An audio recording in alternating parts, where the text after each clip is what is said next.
ہمارے دل یقیناً واقعی زنگ آلود ہو چکے ہیں، یعنی یہ ٹائم ہی نہیں ہے۔ ٹائم ہے تو کس کے لیے؟ موبائل کے لیے۔ موبائل میں گھنٹوں گھسے میں اور بلا وجہ میں اسکرولنگ کر رہے ہیں، کوئی فائدہ بھی نہیں ہے۔ میں بولتا ہوں بھائی اگر موبائل میں گھس رہے ہو تو کوئی فائدہ تو لو اس سے۔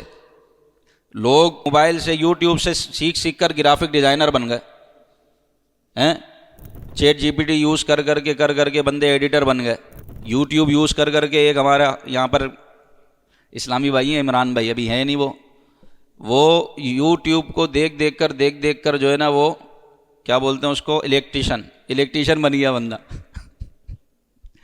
تو اب بندہ جب یوز کر رہا تو بھائی کوئی فائدہ تو حاصل کرے۔ اب ہمارے نوجوان کیا کر رہے ہیں؟ غلط چیزیں، فحش فلمیں، ڈرامے یوں کیے جا رہے ہیں، اور دیکھے جاؤ، اور وہ ریل بھی ایسی ہے رکتی نہیں ہے، اوپر کیے جاؤ، دیکھتے رہو۔ اب اس میں گناہ کی چیزیں آ رہی ہیں، گندی چیزیں آ رہی ہیں، فحش چیزیں آ رہی ہیں، پھر کسی بد عقیدے کا کلپ چل رہا ہے، کوئی صحابہ کے خلاف بول رہا ہے، کوئی انبیاء کے خلاف بول رہا ہے، معاذ اللہ کوئی ملحد ہے، سنے جا رہے ہیں، اوپر کیے جا رہے ہیں۔ تو اس سے دل کالا نہیں ہوگا تو کیا ہوگا؟ گھنٹے لوگ گزار دیتے ہیں، لوگوں کی ہڈیوں کے مسائل ہو گئے ہیں، ہڈیوں میں تکلیف ہو گئی ہے، سروائیکل ہو رہا ہے، گردن میں مسئلہ ہو رہا ہے، ایک مسلسل موبائل میں لگے میں یوں دیکھ رہے،